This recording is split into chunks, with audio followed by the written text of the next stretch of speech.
I'll just start off saying that I've had a really great day so far.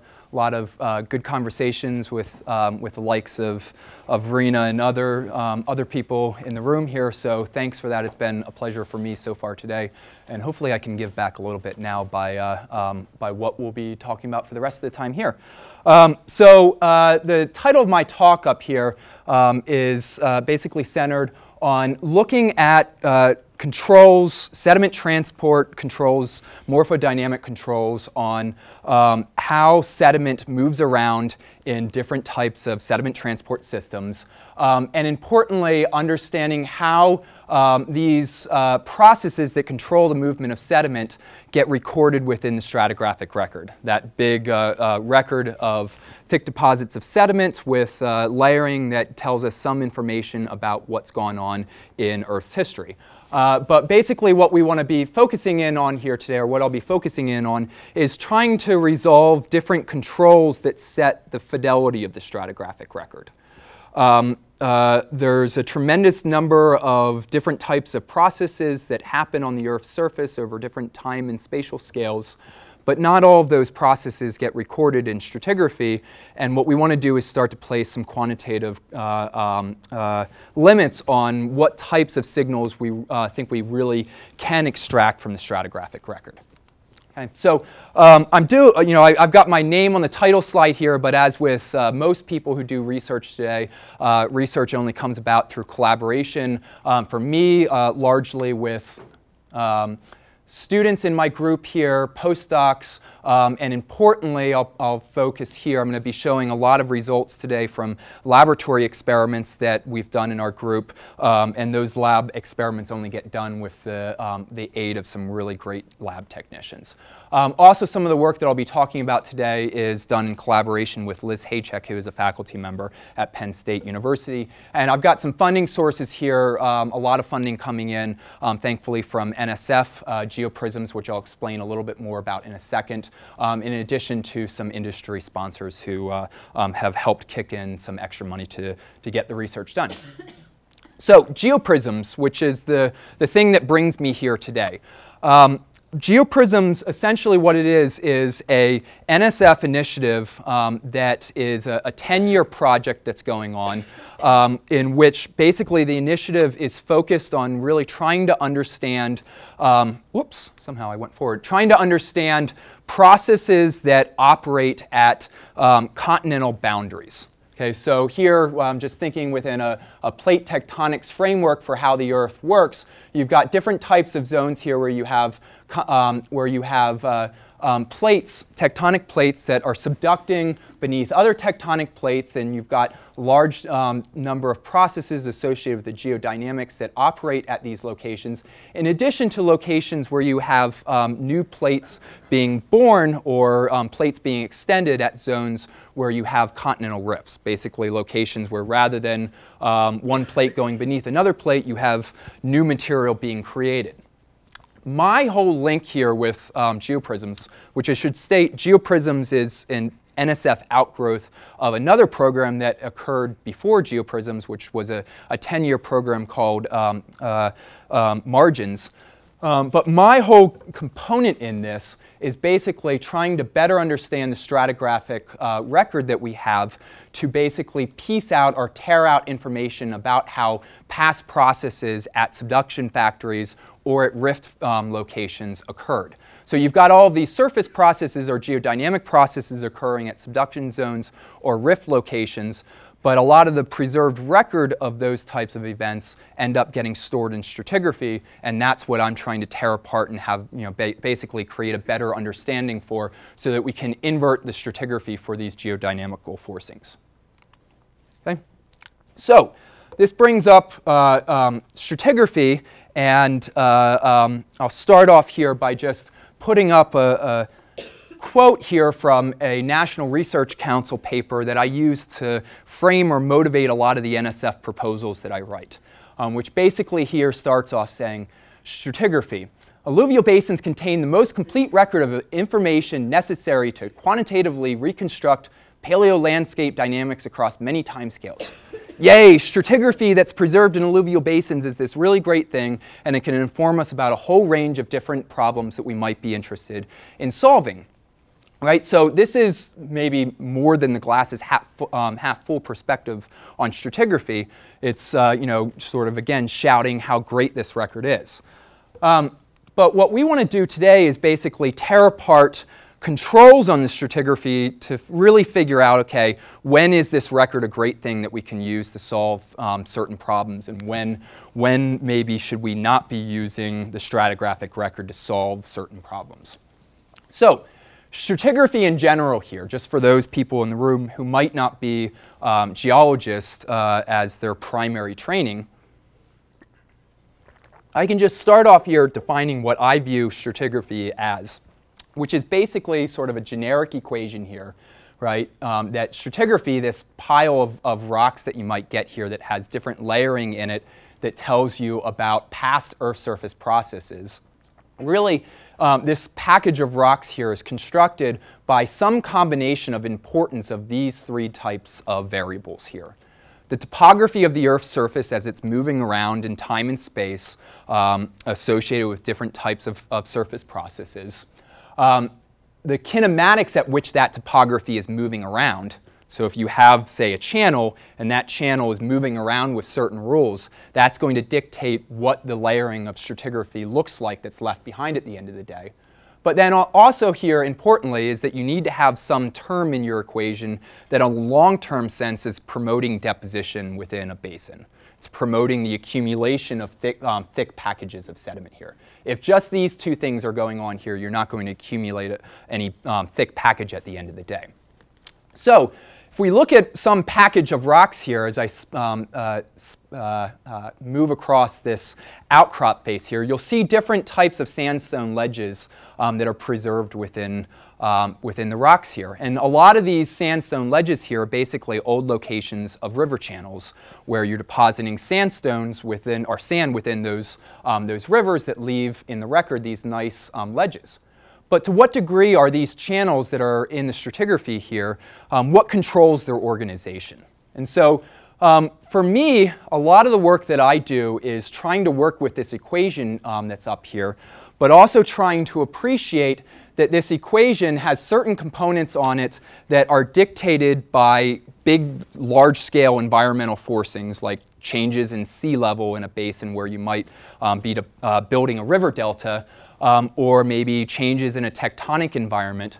But a lot of the organization of the channels that are in here is also dictated just by some stochastic processes, what I'll call autogenic processes within a basin that I'll go into in a little bit more depth here in a second.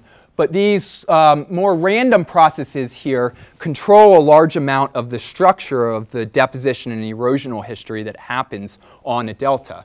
And the question sort of here becomes, what time scales, spatial scales, and amplitudes do these processes occur at, and how do we filter out these types of processes from some of these other larger scale forcings like changes in sea level or changes in climate that maybe as geologists we would really like to extract from the stratigraphic record? How do we do that really confidently when we know that a component of the stratigraphic record that controls its structure here is coming in through these processes that might be somewhat stochastic in nature?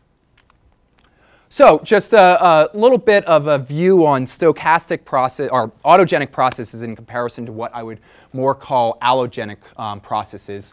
Here I have two movies of two experiments that we performed in our lab at Tulane. A lot of what I do and a lot of what you'll be seeing today are some results from laboratory experiments.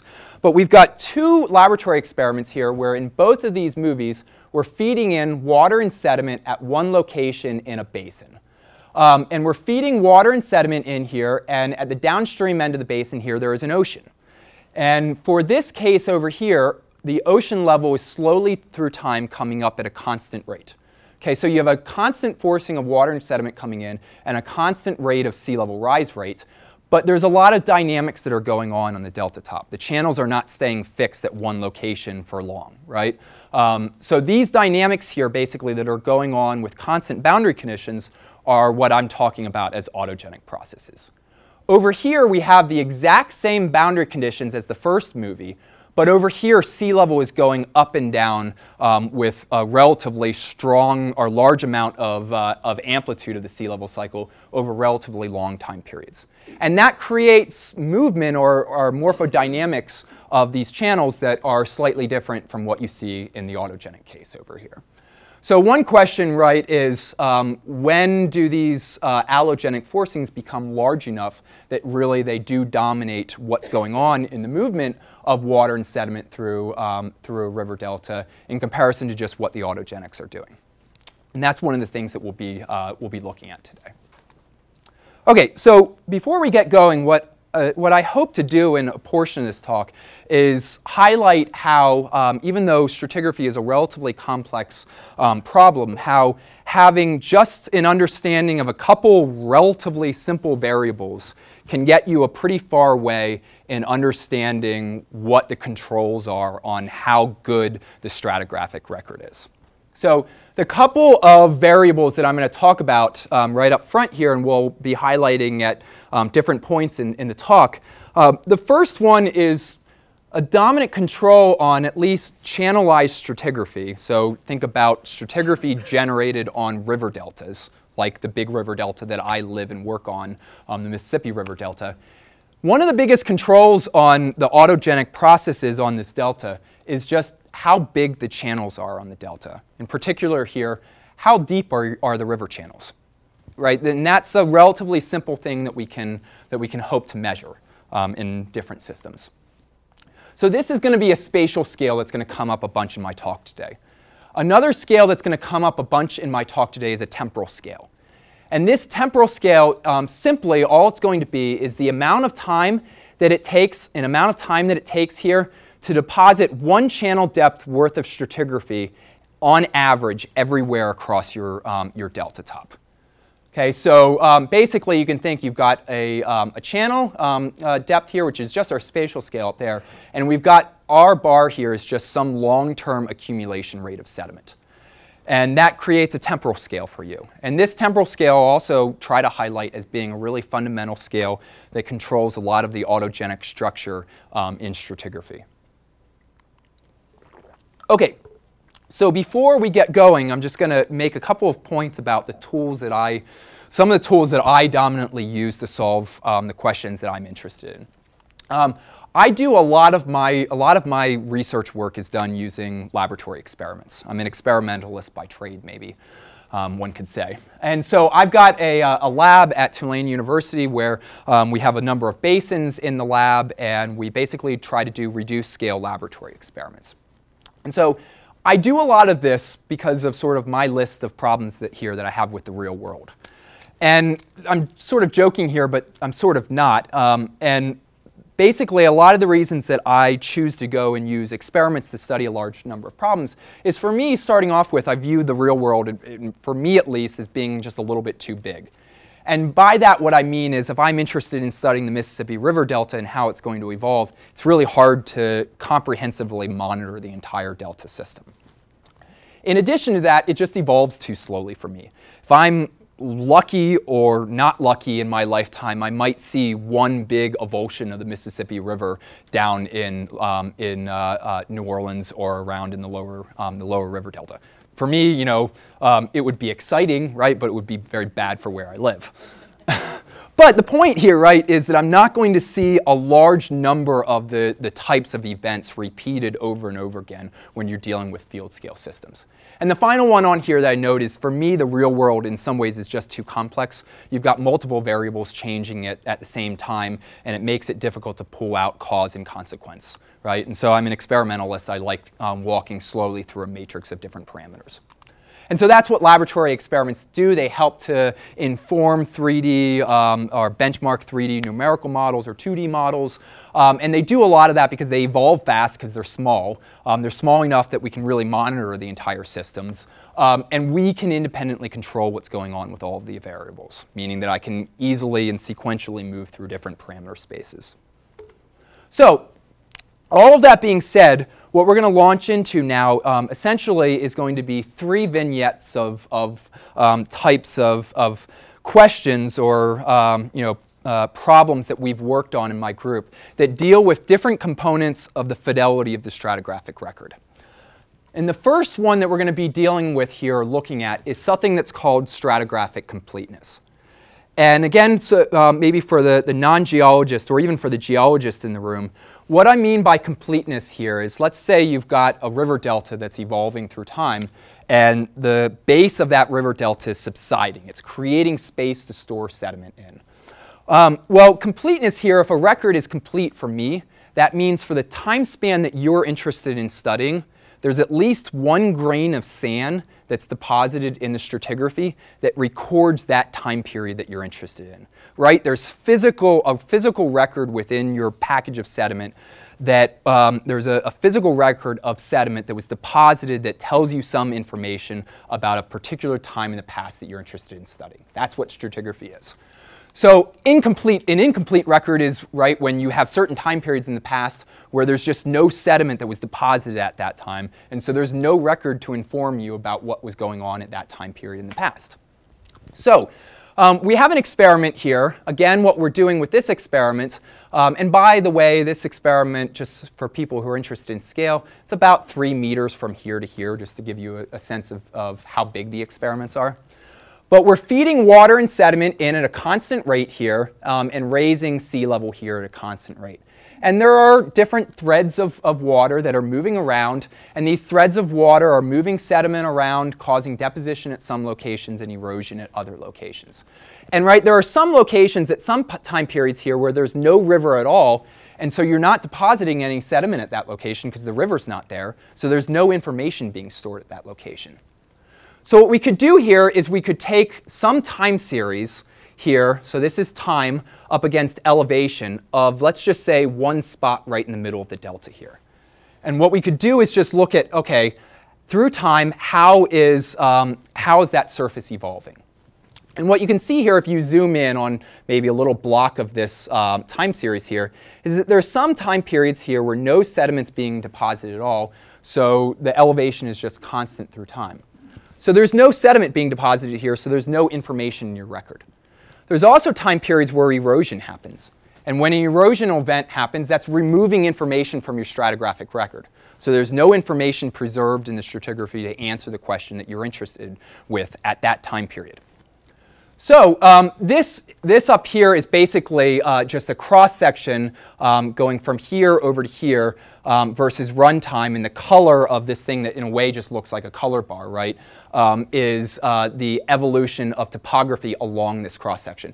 It's dominated here by the long-term drift, but there is fluctuations within it that are controlling temporal scales at which you can extract information. So going back to the early 90s, Pete Sadler and Strauss basically formulated a viewpoint on what controls the completeness of the stratigraphic record. And a simple equation they just put forth to define completeness of the record is just n on here being the number of time intervals that leave a record. So if you have, say, a record here that is, I don't know, well, for us in our experiment, it's 80 hours or so, and you're measuring the topography every 2 minutes, which is what we did in our experiment, what number of those 2-minute intervals left some sediment to record information that happened at that time period? So that's what n is here, basically just the number of time periods that leave some physical record that something happened. Little t on here is the interval at which you're discretizing your record at. And this is a really important variable that I'll talk about here. Basically, you can think about it this way. If you have a long-term stratigraphic record, and you're trying to extract from your stratigraphy how the Earth is evolving every second, right? You want a record that tells you every second what was going on with the climate that was depositing sediment. You're probably going to have a pretty incomplete record because most seconds aren't leaving behind some sediment. And so that would be a relatively small t on here. But you could also try to ask a question in which you said, okay, what I'm really concerned with is just having some information on how the Earth evolved every 1,000 years over a 100,000-year record. right? There's a much better chance that you're going to store at least a grain of sediment once every 1,000 years than you are going to store 1 grain of sand every second. And so this variable here becomes really important in controlling how complete your stratigraphic record is, in addition to what the total length of your record is here. So just to give you a viewpoint on what the control of the timescale of discretization is on how complete your record is, we can view this here. These 4 matrices are essentially the same matrix as this one over here, just our time series of elevation for a given cross-section in our basin. But now what I'm doing is every location that is white on these matrices is a location, it's a time and a space within our stratigraphic record that did not leave any sediment. So white for us is incompleteness in the record. And so you can see here when we discretize the record at a very small t here, little t, the record is really, really incomplete. Here the record is only 10% complete, okay, 90% incomplete. But if you discretize the record to a value that, let's say, is over 3 hours for our experiment, okay, much greater than this value over here, then the record becomes 100% complete. When you discretize the record over a long time interval, you are able to extract some information for every time period of interest. And so put another way on here, you can look, these are 3 different experiments that we ran, the different colors, and what we're doing here is just looking at different discretization time periods and how complete the stratigraphic record is. Okay? Basically, as t increases, your completeness increases. But what we found is if you divide this t value here by the timescale of compensation that I brought up earlier as this critical autogenic timescale, that basically collapses all 3 of these different records on top of one another. Okay, so a fundamental control here on the fidelity of the stratigraphic record basically becomes this TC value, which again, this is just essentially, it's how deep the channels are that are creating your stratigraphy and how quickly in a long-term sense you're building up a stratigraphic package. And if you can estimate this value here, you can get a long way to figuring out, you know, what time period, what level of discretization do I need in order to get a record that's going to be 100% complete so I can very confidently extract some type of paleoclimatic or paleotectonic signal for my stratigraphic record. Okay? So that's the first vignette here. The second thing that I want to talk about is essentially what controls the 3D structure of your stratigraphic record. And so here is a sort of primer cartoon on this for the problem that we're going to be looking at. Is let's just imagine some alluvial basin. You can think about this here as being coastal Louisiana. Okay? Coastal Louisiana, we're experiencing a lot of subsidence right now. And so the arrows on this diagram here right now are just indicating vertical motions of our Earth's surface that are associated with subsidence. Now, over a short time period, you might have this configuration of subsidence going on in an alluvial basin, but you also have a river that's bringing in sediment to fill the space that's being created. And that river is dumping sediment, and let's just say here, it's dumping sediment over short time periods relatively close to where the river itself is. So on a short time period, you have some subsidence, and you have a sedimentation shape that sort of mimics what the geometry is of your river. So if you take a cross-section here, and let's just say we, at a bunch of different locations going across this cross-section, measure how much sedimentation happened at a bunch of different locations and how much subsidence happened at a bunch of different locations, what you'll note is on short time periods, this ratio is quite variable across the basin. There are some locations where much more sedimentation is happening than subsidence, some locations where no sedimentation is happening at all while subsidence is occurring. But rivers like to jump around, or most sediment transport systems move around in time and space. So let's think here about jumping forward a couple of time steps where the Mississippi River has had a chance to avulse and move around. At some later time scale, the shape of the depositional pattern here is going to start to mimic not the shape of the channel system that's delivering the sediment. The shape of the sedimentation pattern will match the shape of the basin that it's filling. So the question is, how long does it take for stratigraphy to start to mimic the shape of the basin that it's filling and not the shape of the sediment routing system that's delivering the sediment? Okay? So again, here, sigma SS would be a low value for this scenario over here. Sigma SS, this is just the sediment, the standard deviation of the sedimentation divided by subsidence at a bunch of different locations in the basin. So to show this in a way, here's a cross-section of one of the experiments that we did in our lab. Okay, so again, this is a strike section, and we have elevation here. And each one of these lines represents one snapshot in time that we measured the topography in the experiment. And you can see at certain time periods it does erosion here, certain time periods it's depositing. On the long-term sense, again, we're depositing sediment. But on short time periods, you might have erosion that's going on here that creates a sedimentation package that doesn't really look like the long-term shape of the basin that it's filling. So what we can do here is measure this variable, sigma SS, which really, again, right, all it is the variability in deposition divided by subsidence. And we can measure that variable over a bunch of different time windows, time windows in which we're going to measure it, right? Short time periods versus long time periods.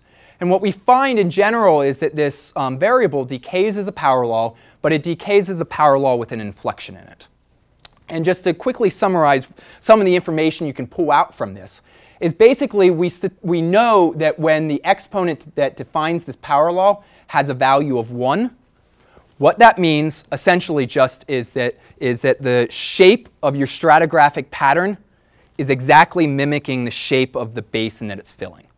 So in general, what I'm saying is these time windows over here, the sedimentation pattern matches the subsidence pattern, and what controls the geometry of your stratigraphy is all about allogenics.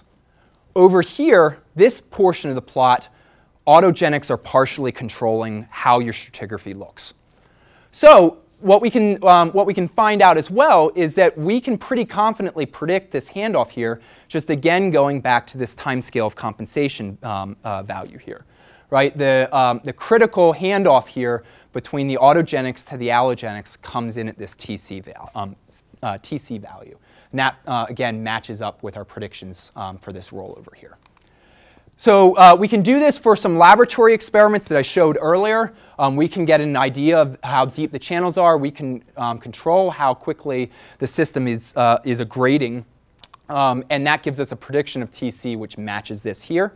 But we can also do this for field scale systems in addition to lab scale systems. So what I have on this plot over here is just a number of different measurements of this variable sigma SS. Again, here against how thick of an aggradational package we have accumulated. And on the plot here, there's a number of different systems. Essentially, these systems over here, there's the Mississippi Delta, looking at the Mississippi Delta, aggrading tens to hundreds of meters of stratigraphy. There's some stratigraphy from the Gulf of Mexico, and also some stratigraphy from some outcrops. And over here are all of our laboratory experiments. But when you divide this aggradation amount here by a channel depth, again, our critical spatial scale for our autogenics, everything pretty much collapses on top of one another. And again, we can do this in the time domain here with our laboratory experiments. These are 3 laboratory experiments. And again, basically, we get this collapse here. So the critical thing here that the point that I want to make is, again, there are these controls on the spatial scale and the time scale at which these stochastic autogenic processes occur on deltas, processes that are just associated with the internal dynamics of deltas that occur. But we can do a pretty good job of predicting the time scales and spatial scales that they operate over. And that allows us to then think about, OK, when do you get at a state where we can confidently use the stratigraphic record and the shape of the bodies to say something confidently about what was going on with the tectonics that was creating the space to store the sediment in? OK, so just to highlight here real quickly what some of these time scales might be for field scale systems. Well, the system that I care the most about ends up being the one that I live on top of. So here we just have an image of the Mississippi River Delta. And we have some good knowledge from some recent mapping of the depth of the Mississippi River channel. Some locations here it's up to 70 meters deep, but let's just say if we take a characteristic value of about 50 meters of depth, And we also know how quickly the delta has been aggrading on sort of geological timescales from biostratigraphic dates that we're able to extract from hydrocarbon wells in the area. We can use that to get information on the long-term sedimentation rate for the delta, and that gives us our two variables here to calculate TC. And it ends up being that this works out to a really freaking long time scale, in my opinion. You know, over 200,000 years. And I could make this an even scarier number by using a depth of the channel here of 70 meters. But my big point just is that this value here, this autogenic timescale, is really big in comparison to a lot of problems that we talk about within geology, say problems that are controlled by Milankovitch cycles that occur at 20, 40, 100,000 year cycles. Or tectonic signals that come about that are on the order of tens to hundreds of thousands of years as well. So those things, Milankovitch cycles, these tectonic cycles that are less than 100,000 years, are occurring over time in space scales that are important for autogenics as well. Right? So teasing them apart maybe is not as simple as we would like it to be.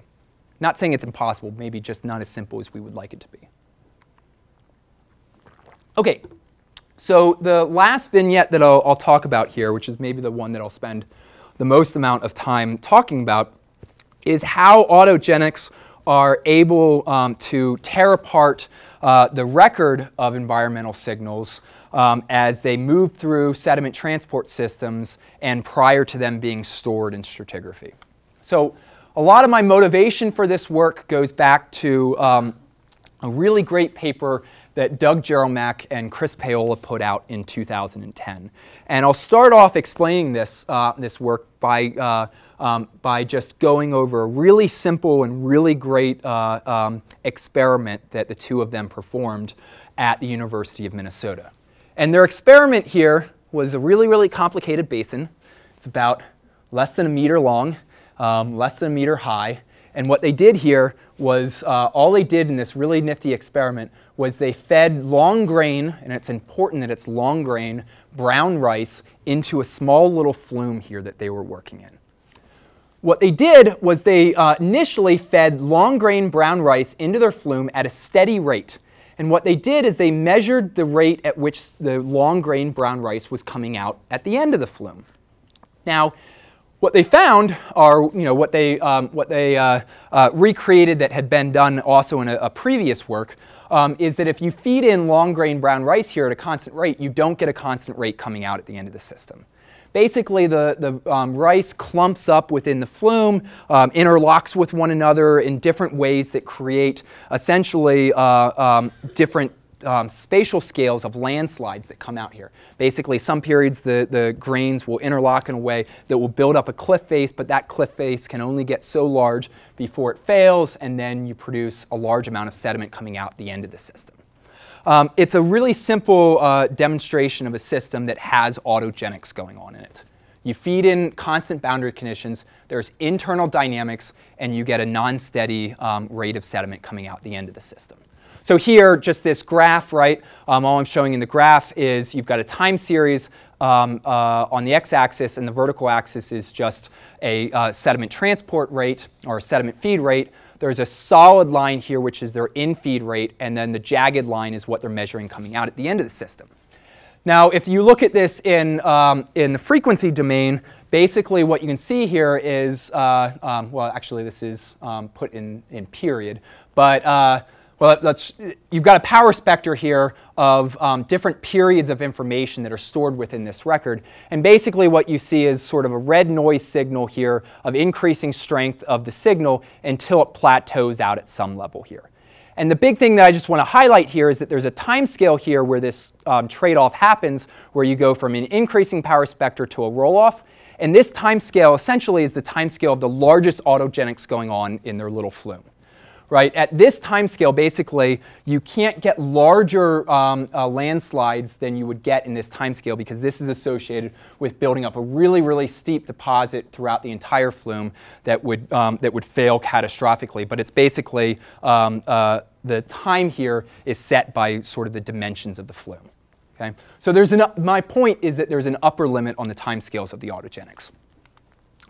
So what they also did, which was the new thing that they did with this rice pile model, is that they looked at having different signals of different periodicities and magnitudes that they fed into the rice pile experiment. So they had some experiments in which they fed a relatively low amplitude signal here with a long period into their little flume, right? And what they did was that they again then looked at the power spectra associated with this experiment. And what they were able to find is if the signal that they were inputting to their flume was of a long period, right? This is a relatively long period here. A longer period than the time scale associated with the largest autogenic events, you could see the signal coming out at the end of the day. However, if you input a signal into their system here that was low amplitude and also high frequency, at a frequency that was higher than the autogenics in the system, essentially what they termed, or what they said, was that the signal got shredded. The signal got torn apart by all of these internal dynamics that were going on in the system, such that if you look at the power spectra at the end of the day, you can't see a spike in the power spectra associated with that input frequency.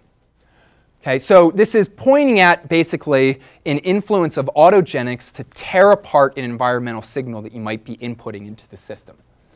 They did find that you could have very high frequency signals here that were of large magnitude. They still made it through the transport system as well. You could think about this, right? If you were at the rice pile experiment and took a bucket of rice and 1 second dumped it into the rice, into their flume, you would see it come out at the end of the system.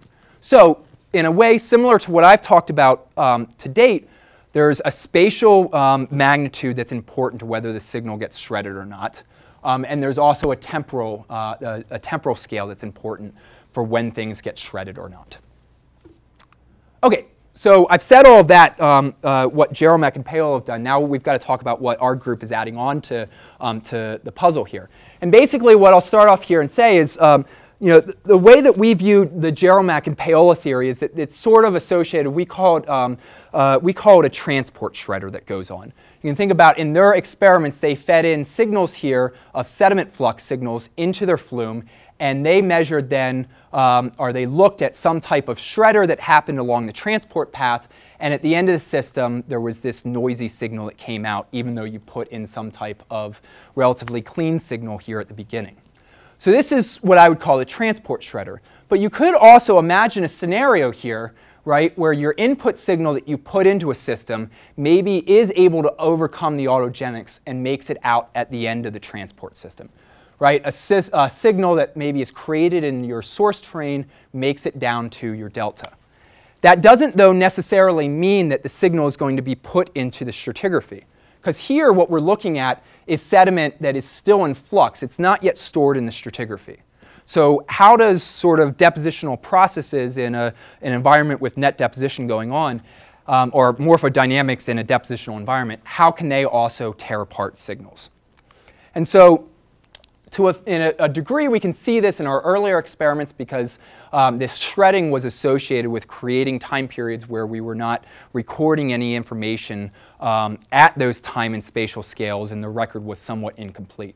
But a lot of these short-term cut and fill events are going to be types of dynamics that might have a capability to shred a signal before it gets transferred into the stratigraphy.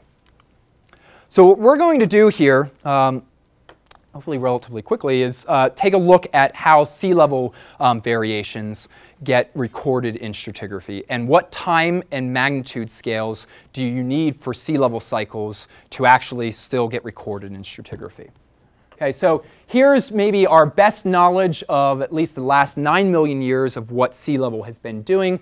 And this comes about, it's a paper by Miller et al. In 2005. And it's our record that comes from basically a global compilation of Del 018 records out of different forams that we've been able to extract from different stratigraphic positions at different locations around the Earth. So this is all going to tread on the topic of sequence stratigraphy. I'm not going to go into any depth of sequence stratigraphy at all. I don't want to get into any of the terminology of it. But let's just summarize it here for individuals, again, who might not be geologists, as just saying that we have an understanding that large magnitude, long period changes in sea level influence how delta moves around sediment and deposits sediment. Okay? We know this by looking at geomorphology and stratigraphy that at least large magnitude sea level cycles do, they do something to the stratigraphic record. There's been recent experiments that have talked about sea level cycles that are on really, really short temporal scales and low magnitudes and saying that they can extract them from the stratigraphic record. What we really want to zone in on here is what might be some of the quantitative metrics that we can propose that would inform us about really when you can confidently extract information about this record from stratigraphy. And one thing I'll note here, right, is that not all sea level cycles are the same. Recent quaternary cycles have been maybe happening over 100,000 years and are associated with 100 meters of change of sea level. But if you go back to the late Miocene, there are sea level cycles that are happening at 40,000 years, and their amplitudes are much, much less. Right? So are all of these sea level cycles recorded in stratigraphy? So again, we're going to do this by looking at some laboratory experiments. Here's my son, just to give you a sense of scale for the tank. Right? And the first experiment that we're going to look at here will be, again, an experiment where we're feeding water and sediment in at a constant rate to the delta, or to the basin, and sea level is coming up at a constant rate. And we're doing this experiment, right, no sea level fluctuations, just to get an idea of what the system looks like just autogenically. So we do this here, and one thing I can note is let's take a cross section from here, a dip section from here down to the end of the delta. And what we have here is a movie that's showing the evolution of the delta here. And yellow is locations where we're having deposition of sediment that occurs in the terrestrial realm. And brown is deposition of sediment that is occurring in the marine realm. And this comes about, right, from constant forcings. Constant infeed of water and sediment and constant sea level rise rate. But you get these big autogenic perturbations of where the shoreline is. Some people might be tempted to extract a sea level history from looking at this, but right, my point, again, it's all autogenically. We're constantly forcing the system. So what we're going to do here, in a way motivated again by Jeromack and Paola's work, is we're going to put together two non-dimensional numbers that we're going to hope are going to inform us when sea level cycles are recorded in stratigraphy. The first one here is going to deal with our spatial scale. Okay, what we're doing here is we're going to take just a ratio of the range of a relative sea level cycle going from a trough up to a peak, and we're dividing that by just how deep the channels are in an environment that's creating your stratigraphy. The second non-dimensional number we're going to deal with is just dealing with the temporal realm.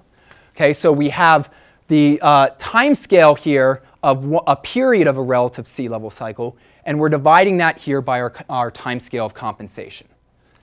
And the hypothesis for us will be, well, if this non-dimensional number is much greater than 1, we're probably going to preserve that sea level variation in our stratigraphy. Likewise, regardless of this, if T star is much greater than 1, we're probably going to preserve the record of that sea level fluctuation in our stratigraphic record. However, if both of these non-dimensional numbers are less than 1, maybe we don't have a prayer of extracting that variation of sea level within our preserved record. Okay, maybe it's just not there because it's torn apart by the autogenic processes. So to date, we've been looking at this problem, and we've been running a whole bunch of different experiments here where we're varying both H star and T star for our experiments. The first experiment that I'll note here, right, this is our autogenic experiment. There's no sea level fluctuations going on at all. We've also run experiments, right, where this experiment over here has really long time period, really large magnitude sea level fluctuations, and they appear to be really strongly influencing the stratigraphy. Over here we have one that's right on the line as far as H star, but is less than our shredding threshold for T star. And over here we have one that's right in the middle of our shredding regime. I'll note here that all of these experiments are being led by a PhD student in my lab, Chi Li. Tremendous credit to him for getting these experiments run and doing all of this work. Each of these experiments, well, one of these experiments lasts about 1,000 hours and requires somebody to be in the lab every night when we're running the experiments in my lab. So when these experiments run, we have somebody sleeping in my lab every night. So it's a tremendous amount of effort to get these done. And so Chi deserves a lot of credit for this. OK, so what I'm showing you here is stratigraphic panels from 3 of the experiments that we ran. OK, these are strike panels from this location in the delta right here. What I'd ask everybody to guess is which one of these experiments or strike sections had sea level really strongly influencing them. And I asked this, but nobody ever responds, so maybe we'll do a poll. Right? I'll tell you, one of these experiments, sea level is getting stored within the system. One of these experiments is just the autogenic experiment, so there's no sea level variation at all. And one of them has sea level variations, but it's shredded in the record, or at least I think it is. So how about the first one? Can people see a sea level fluctuation in this? Hands? Good. How about this one? Well, I just said good, and maybe that just gave it away. Sorry. OK. So I actually just gave it away. The top one has the really strong amplitude, long period sea level fluctuations. And so you create these nice incised valleys here. And there's definitely a signal that's preserved of the record. Now I'll show you more definitively that it's there in a second. The middle one has sea level variations, but I'll argue that it's hard to see it quantitatively in the record. And the bottom one has no sea level variations. This is just a more distal set of strike sections, right? OK, so how do we know, how are we measuring whether or not the signal is getting preserved or not? What we're going to do here basically is we're going to take our measurements of topography. So this is a cross section going across the delta here, and here's time, and color is just the topography. We use this matrix here essentially to create a matrix of deposition rate. So all I'm doing here is subtracting one time period from the time period immediately preceding it to get a deposition rate at that time period. And then what we do here is this signal still looks somewhat noisy. What we do is we sum across the basin here, and we get an average deposition rate across this cross section as a function of time. So this, again, this is our large magnitude, long period sea level fluctuation experiment. And we've got a record here then that we can run power spectra analysis for to see if the record is getting stored or not. So that's what we've done here. I'm starting off at the top here. This is our autogenic experiment. In red here is just the time series of deposition rate, and blue is the sea level history. And over here, what we have is the power spectra for this time series. Basically, the thing that I'll note here is that there's no dominant peaks in here. What we've done, we've used an AR1, for those who are interested in it, we've used an AR1 red noise model to construct confidence bands of 95th, and the red is 95th and the blue is 99th percent chi-squared confidence bands. So what I need to note here basically is that if the black signal jumps above either the red or the blue line, it's probably a signal that's being preserved in the stratigraphy that has something to do with perturbations that you're putting on it. But right, for the autogenic experiment, they don't occur. They shouldn't occur. Here's our large magnitude, long period experiment. Big spikes in our time series analysis, the power spectra that are popping through our confidence bands. This is the experiment that was right on the edge, right? One of our non-dimensional numbers was right on the edge. And its signal is still preserved here. It's still popping through. However, when you get to our low amplitude, low period sea level fluctuation experiment, the signal's not there. This is where the signal should be, and it's not there in the preserved power spectra. So the signal appears to be, for all intents and purposes, shredded from the record. You wouldn't be capable of extracting knowledge of the sea level fluctuations from the preserved stratigraphic record.